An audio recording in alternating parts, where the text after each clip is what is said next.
Prepare to vote. The Spokane City Council signs off on the mayor's emergency declaration aimed at helping those struggling with food insecurity and a place to sleep. Why not all council members were on board? The bill as amended is passed.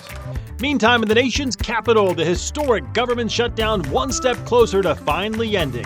What still needs to happen before it's officially over? We're dry tomorrow, but our mild temperatures stick around as rain returns later this week. Good evening and thank you for joining us for the KREM 2 Night Report. I'm Mark Hanrahan. Taking a live look at the nation's capital tonight, where just hours ago the Senate passed a bill to reopen the government, potentially bringing an end to that record-breaking shutdown. That measure now goes to the House for consideration, which could vote as early as Wednesday to pass the spending package and send it to the president's desk. The vote was 60-40, with every Republican except Kentucky Senator Rand Paul voting in favor of the measure. 8 Democrats crossed party lines to vote with Republicans on the bill. While the government is one step closer to reopening, Spokane City Council approved an emergency declaration issued by Mayor Lisa Brown designed to help secure food and shelter for people who are struggling right now. Tonight, with what that declaration does. Connor? Well, Mayor Brown cited federal funding risks as to why she declared a citywide state of emergency, and tonight it was easily passed by council, but not all members voted in favor of the declaration. The lone opponents saying it didn't do enough to support those facing food insecurity. Prepare to vote. With a 6-1 vote tonight, council voted in favor of Mayor Lisa Brown's emergency declaration following the ongoing government shutdown and worry for federal funding for SNAP benefits.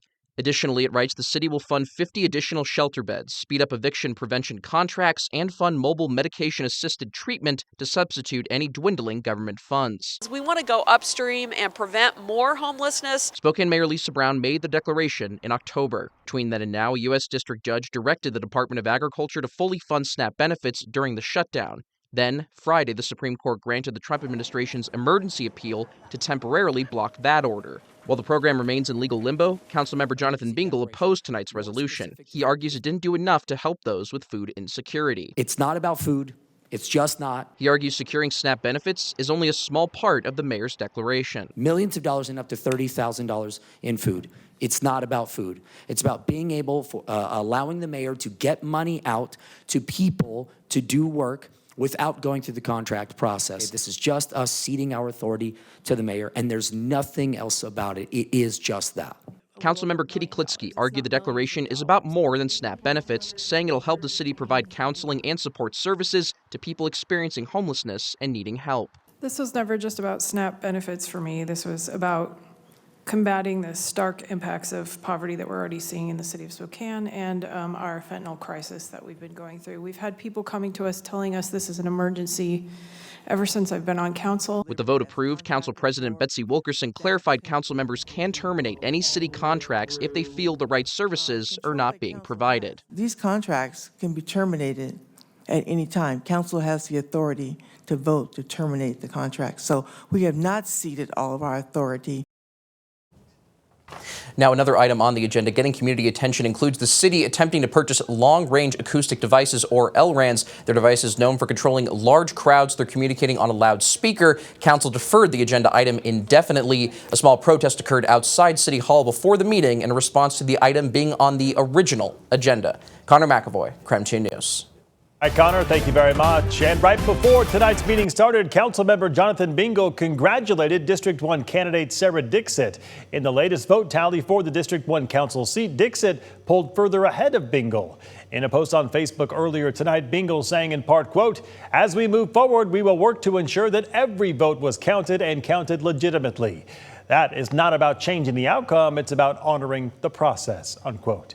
Right now, Dixit continues to hold that narrow lead over Bingle, the two candidates separated by just 156 votes. However, 100% of return ballots have now been counted. It is important to note the election will not be certified until November 25th. It's also important to note that these new results do not trigger an automatic recall under the state's election rules. According to Spokane election auditor Vicki Dalton, for a mandatory recount, the difference between candidates must also be less than 0.5%. Dixit's lead is well over 1%. Dalton says a recount could still happen if a candidate asks for it. Dalton says historically, though, recounts also seldom change the outcome. And in the last several years, we've had almost no differences whatsoever between the machine count, the main machine count that we certify, and then the recount. Whether that recount's done by machine or done by hand, the numbers come out the same. So we've got a really good system.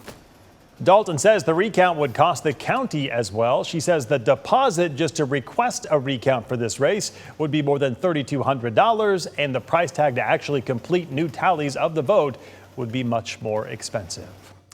New tonight, Ritzville's only hospital is at risk of both layoffs and closure. According to a warn notice sent to the state, East Adams Rural Healthcare is facing severe financial problems due to more than $13 million in losses from 2022 to 24. Despite getting $2 million in Washington State Hospital distressed funding, the interim CEO says their debt's gotten to a point where vendors can't support them without being paid. More than 100 employees could potentially be laid off in early January, including paramedics, EMTs, and board members. The hospital announced tonight a community meeting is set for this Saturday to talk about their future. That will be at 2 p.m. at the Legion Hall in Ritzville. And a heads up, if you are commuting from Coeur d'Alene tomorrow morning, Idaho Transportation Department says they are taking advantage of tomorrow's weather window and striping westbound I-90 between Coeur d'Alene and Post Falls. Westbound traffic will be reduced to one lane, while crews are hoping to wrap up by 3 o'clock. All right, on that note, let's switch gears and talk weather with Chief Meteorologist Jeremy DeGood. Joining us in the Outdoor Weather Center tonight. Jeremy, still not raining tonight, holding off for that. It is, though, quite foggy at this hour. Yeah, check out downtown. Kind of incredible. Mark, up here on the hill, we don't have any fog, but we actually have a little bit of a light wind. All right.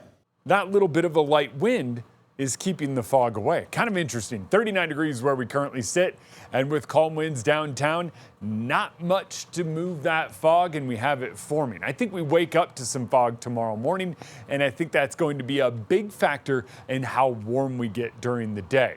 Still dry. We are going to be dry, but likely a bit foggy as that moisture just hangs out in the low atmosphere. Wednesday, we'll wake up to a little bit of rain. That should move out by the middle of the morning, and then we're in the clouds. Thursday, a bit of a different story. We have our round of moisture moving in Thursday, and that brings about some widespread rain for much of the region. But here's how it goes. Tomorrow, we're going to stay in the mid-40s because of that fog. Wednesday, we're back in the 50s and staying there on Thursday as moisture returns to the region.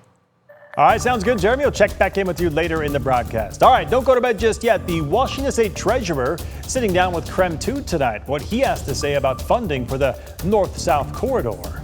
But first, with an end to the government shutdown in sight, the pain still being felt at airports all across the country.